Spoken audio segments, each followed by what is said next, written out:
asalaamualeykum baccalauréat 2026 jour ji mooy 113 mais nag dalal sa xel seetaanal vidéo ba mu jeex dinaa la woon benn méthode bu efficace boo xam ne soo koy def pour nga comprendre say leçon histoire mais aussi ak géographie day yomb soo bëggee comprendre sa leçon histoire géographie facilement da ngay naviguer de date à date maanaam date bu jiitu date bu ci topp bu ci toppaat par exemple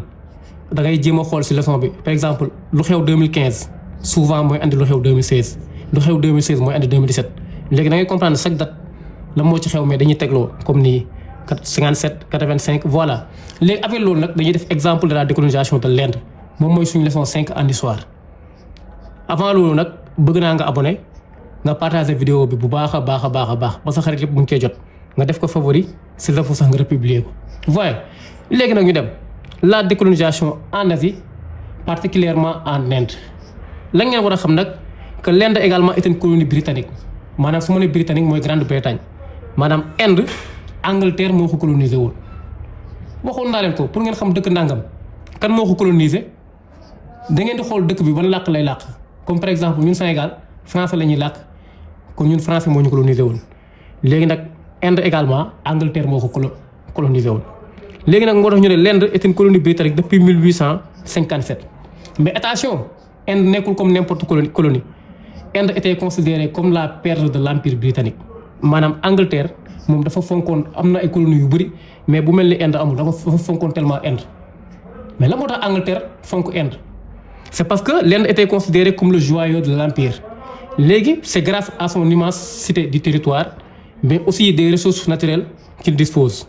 maanaam Inde dafa nekk benn dëkk boo xam ne dafa yaatu ba pare mu am ressources naturelles yu baax a baax léegi da nga fay mën a pratiquer par exemple culture du riz da nga fay mën a bay ba pare mu am population bu baax population boo xam ne da ngay am vaste marché de consommation léegi nag loolu moo tax Inde Angleterre dafa fonkoon Inde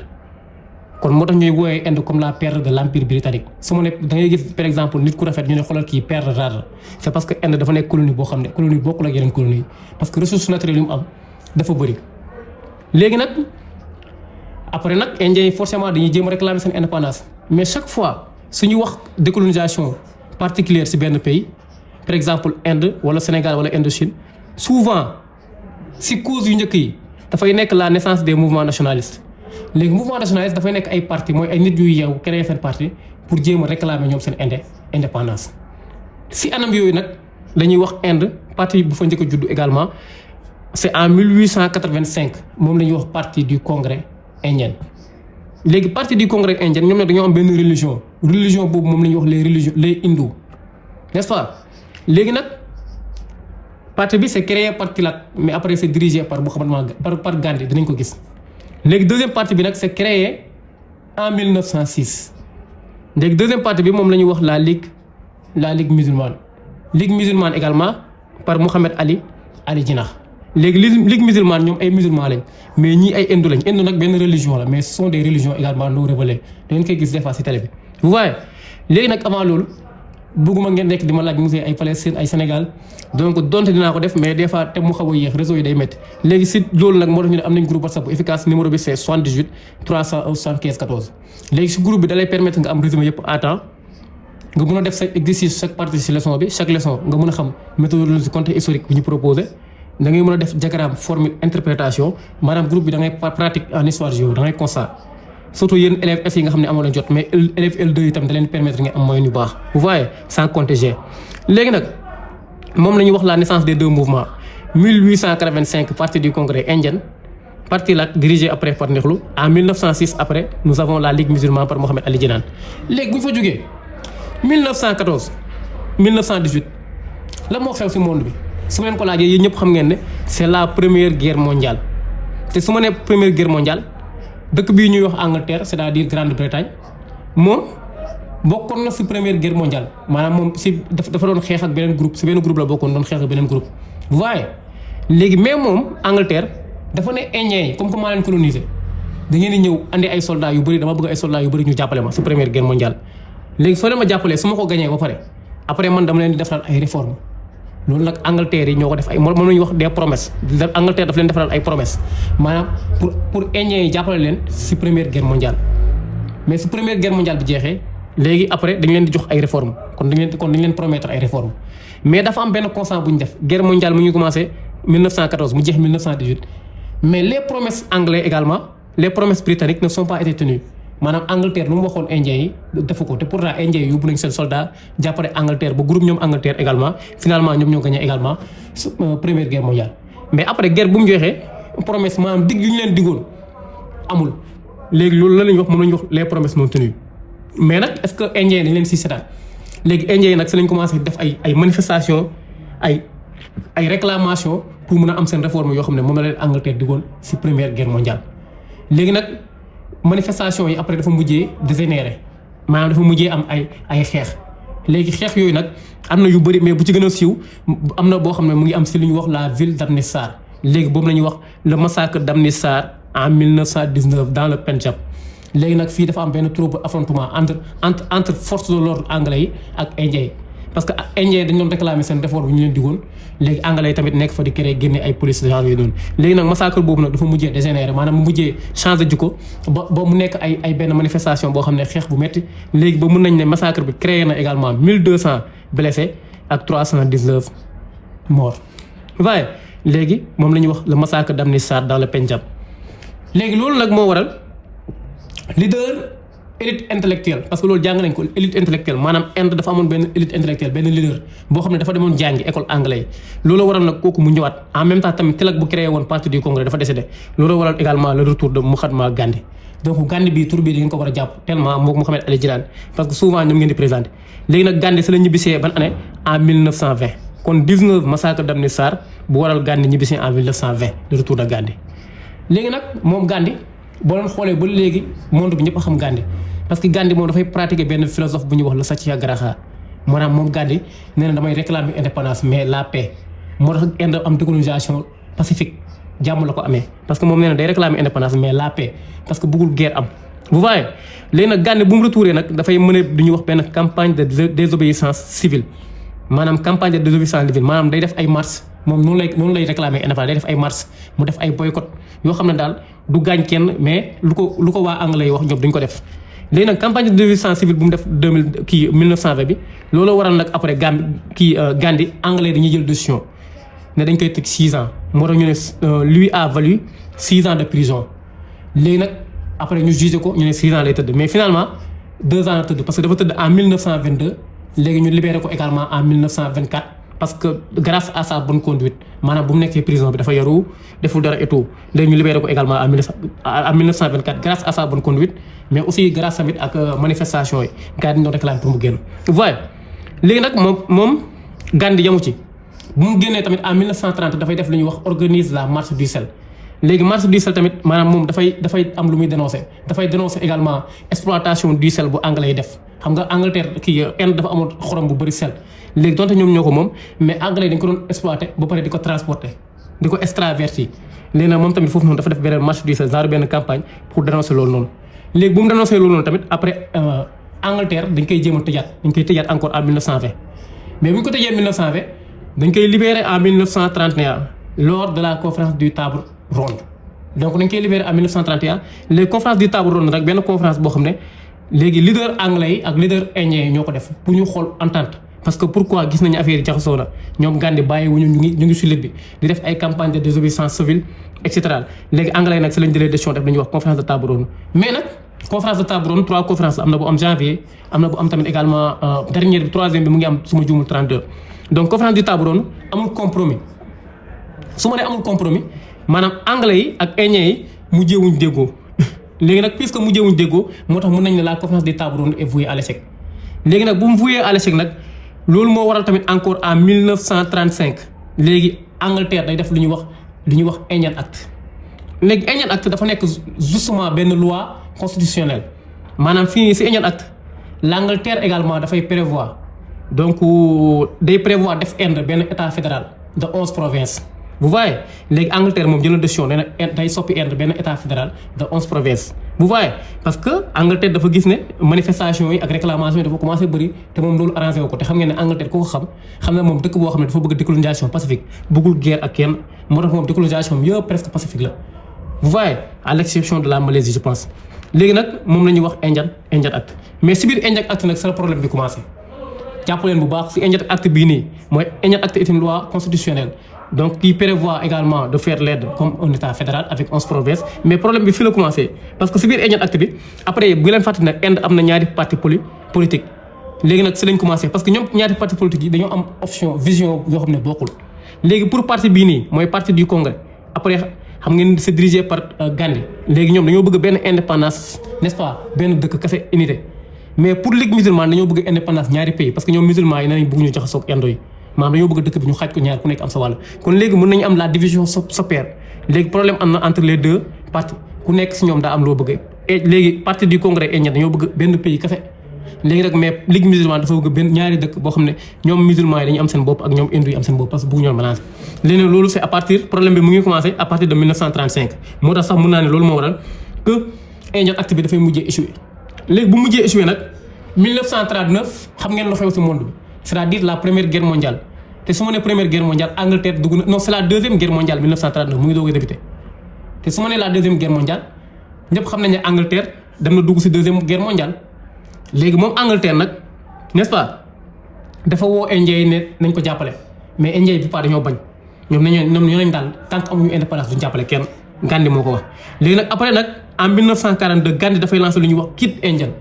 léegi xool leen lii Quit India cela veut dire également tout simplement quitter l'Inde mooy Quit India mooy quitter l'Inde en 1942 léegi Gandhi da koy lancer pour wax également waa Angleterre britannique yi nañ quitter Inde définitivement pour ñu am seen indépendance loolu lañ bëgg mais nag à cette époque kan moo nekkoon premier ministre Angleterre jàng nañ ko c'est Wilson Spencer Churchill jàng nañ ko ci première leçon bi léegi Churchill nag moom moo demandé que à ce que gars yi bàyyi ba guerre bi jeex ba guerre mondiale bu jeexee ñu doogay dem seen yoon ba jox leen indépendance léegi nag après gars yi ci lañ calmé léegi 1945 également seconde guerre mondiale jeex na te seconde guerre mondiale bu mu jeexee on sait tous que également le processus de la décolonisation est devenu inévitable maanaam décolonisation léegi mënutul ñàkk ñëpp a ngi laajte seen indépendance mais nag avant loolu di leen fàttali rek donc bu leen fàttali ñëw ci groupe bi pour ngeen am stratégie bii nii wala démarche bii nii bu fekkente ne également satisfaire ngeen donc le numéro c'est 78 375 14 da lay permettre nga am résumé yëpp facilement à temps même bu dee gisoo ko ci plateforme yi mais da nga ciy def exercice boo xam ne même à peu près même chose rek la ñuy joxe classe wala concours da lay permettre nga constat léegi nag 1945 c'est la fin de la seconde guerre mondiale te su ma nee fin de la seconde guerre mondiale on sait tous que également le processus de la décolonisation est devenu inévitable maanaam décolonisation mënatul ñàkk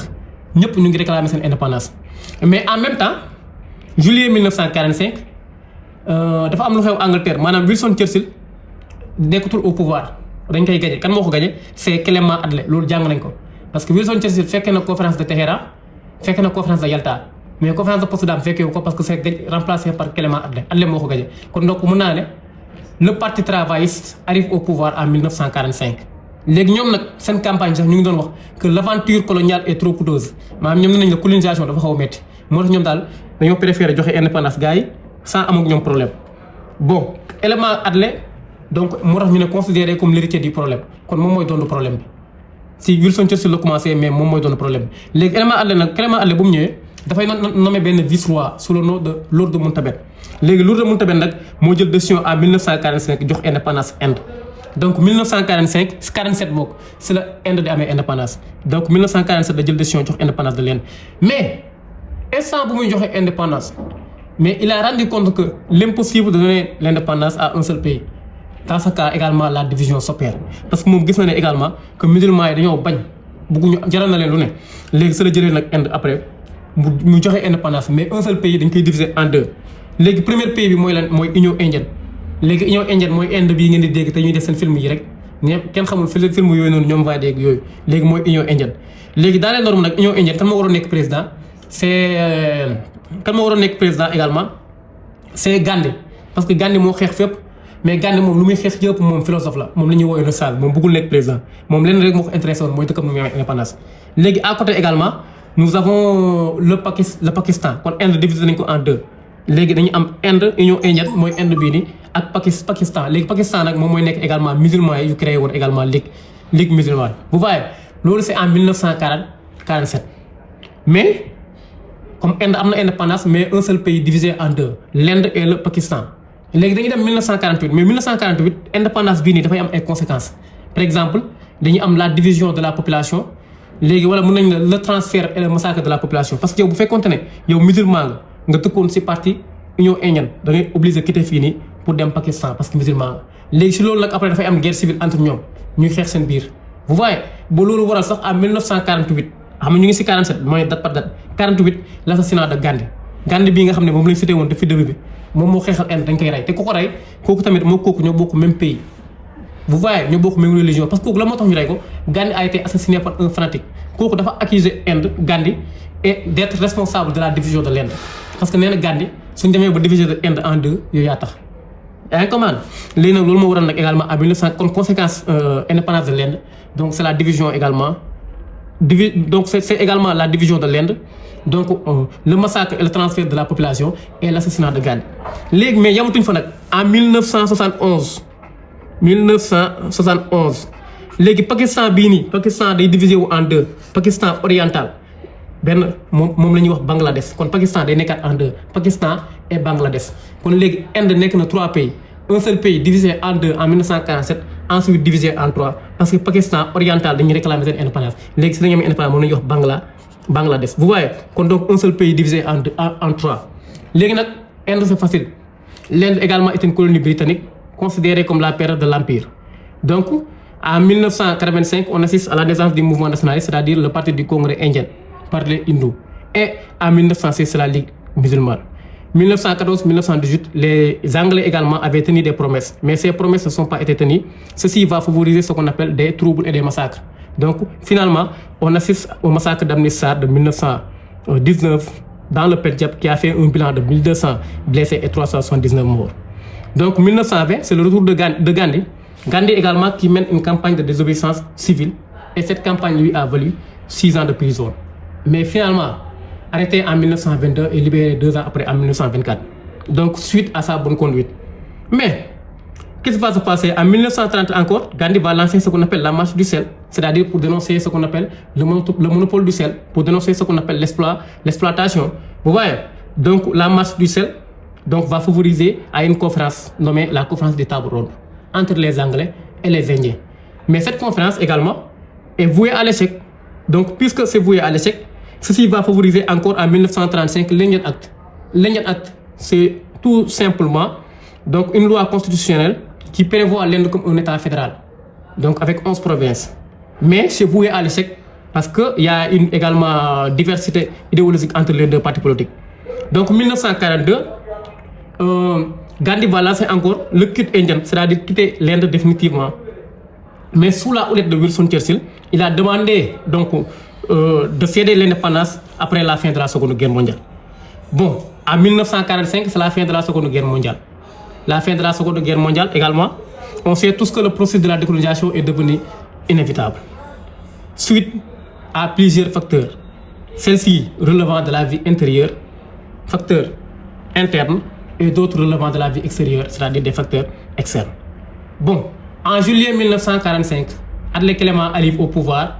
considéré comme l'héritier du problème indien. Clément Adlai, qu'est-ce qu'il va faire? Donc il va promettre également de donner l'indépendance. Mais il a rendu compte lui-même que c'est impossible de donner l'indépendance de l'Inde pour un seul pays. Dans ce cas, la division s'opère. En 1947, Lord Montabel a décidé de céder l'indépendance de l'Inde, mais un seul pays divisé en deux. L'Inde, Union indienne, dirigée par Nehru, et le Pakistan pour les musulmans. Bon, 1948, on assiste à l'assassinat de Gandhi par un fanatique. Donc pour lui, Gandhi également est considéré comme le responsable de la division de l'Inde. Donc après cela,